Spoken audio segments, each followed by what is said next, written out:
Hey everybody, David here, and today I want to talk about Miss Marvel, Episode 4, Turning Red. What did I think of it? Let's get right into this. This is going to contain some spoilers, so if you don't want to be spoiled about the episode, please go back, watch the episode, then come back and watch this review and tell me your thoughts and spoilery thoughts. Yeah, so let's get right into it. What did I think of it? So, in this episode, we see Kamala and her mom. I guess the brother and the father did not come, only because Grandma, Kamala's grandmother, said, "Hey, you got to get over here because I know you saw a vision of a train, and I got some information to tell you." So she goes down, and we get to see Kamala hanging out in Pakistan. And I gotta say, it was really cool. I really liked seeing Pakistan. I don't know if they actually shot on location, but it did feel pretty authentic, and I really did enjoy seeing that in Kamala living the life, eating the spicy food. Although even I thought, is it hot there? Because nobody else is sweating. And then you realize, oh no, it's because the food is spicy. That made me laugh. I really did love the two Canadian shout outs in this episode because Iman Vellani is Canadian. She's born in Toronto. And they gave two little shout outs to Canada. Canada Dry, which is it's ginger ale. We just call it Canada Dry. And she says something like, "What do you think I am, Canadian or something?"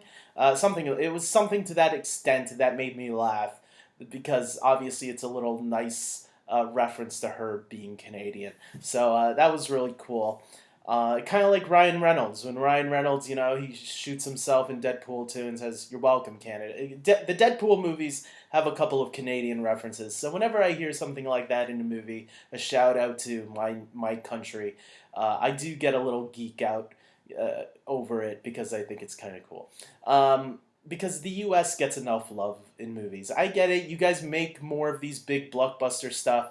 But when Canada gets a shout out, to me, it's pretty cool sometimes.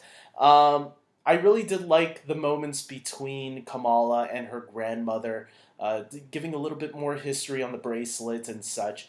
And I really did like that moment also between Kamala's mom and the grandmother as well, when they had that little moment together, too, giving us like, hey, you were a little feisty back in the day. I thought that was some nice conversation moments there. And it's funny when you enjoy the conversation stuff more than the action stuff. Like, you're not asking, oh, when's the next action scene going to happen? I think that's when you know a show is doing a really good job with the writing and the story and the characters. So definitely that's what the show has down. Eventually, Kamala meets these two guys, one younger looking, which I started thinking, are they gonna have another romantic fling going on here? Like, is Kamala just going to have a bunch of like three guys to pick from by the end of this? But it did seem more friendly, on the friendlier side than Cameron and Bruno. I'm still rooting for Bruno. We didn't get no Bruno in this episode, which was a little disappointing. I'm gonna admit, I'm rooting for you, buddy. I think you and Kamala deserve to be together, and I'm a Brumala shipper all the way. That's what I'm calling you guys. I'm calling it Brumala. So there you go. Or Kamaruno. Kamaruno sounds pretty good too. I think I should put that in the poll, but uh, Brumala is winning. I just want to say that. I put a poll out the other day, and Brumala was the one that was winning.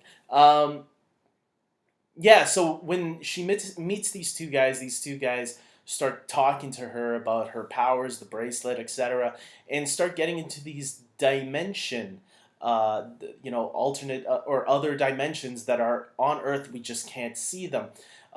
Maybe some Doctor Strange and Shang-Chi references or connections right there, because a lot of people are already comparing this to Ta Lo, the place that we saw in Shang-Chi that we knew was in another dimension as well. So is this the start of that? And some people have also been talking about some of the things that he was talking about, the dimension that he was referring to the most, the light dimension or something. I forgot what it was called right now, but it was like gonna merge with our world. And so is that an incursion that some people are talking about, that we heard about at the end of Doctor Strange and the Multiverse of Madness?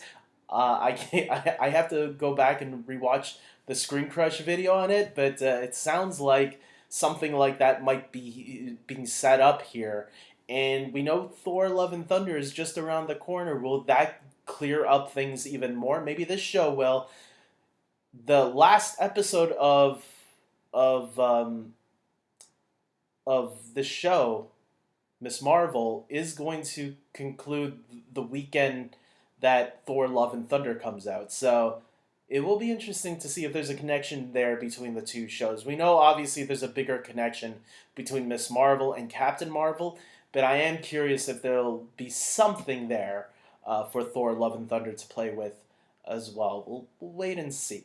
For the most part, we got the Jinn in this episode as well, but they only had a small, brief moment. They were in the Supermax prison, arrested after the event that happened in the last episode when they crashed the wedding.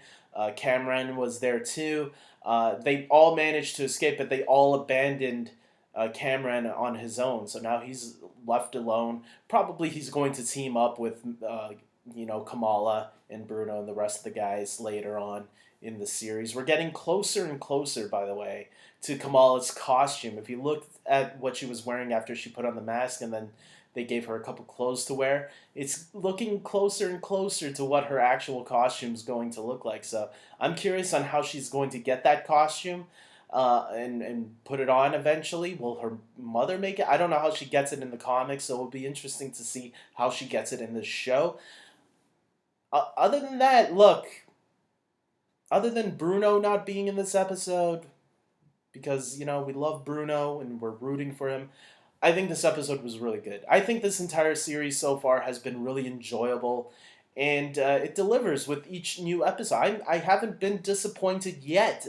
I don't think this will be my favorite MCU Disney Plus show or Disney Plus thing ever, but it's definitely one that will stick out. Like, I'm enjoying this more than like something like Ant-Man and the Wasp.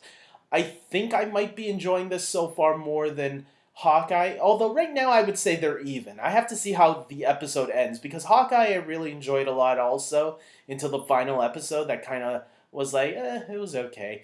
But I think if they can stick to landing with this show, I think Miss Marvel could be a really enjoyable show.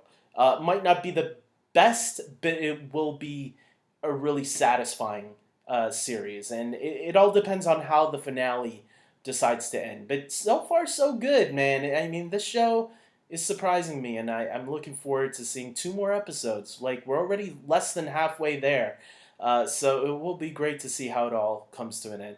So, guys, tell me your thoughts and theories. What do you think's gonna happen? I have no clue. I'm just enjoying the ride as it goes along, and yeah, it's like so far the show's like an 8 out of 10 for me. Every episode has been an 8 out of 10, and if it can continue that way, the show will end up, no matter what, I think, with an 8 out of 10. I won't let the last episode ruin it for me, because it's been so good so far. So, with that being said, comment below and tell me your thoughts on this episode. And with that being said, until next week, take care.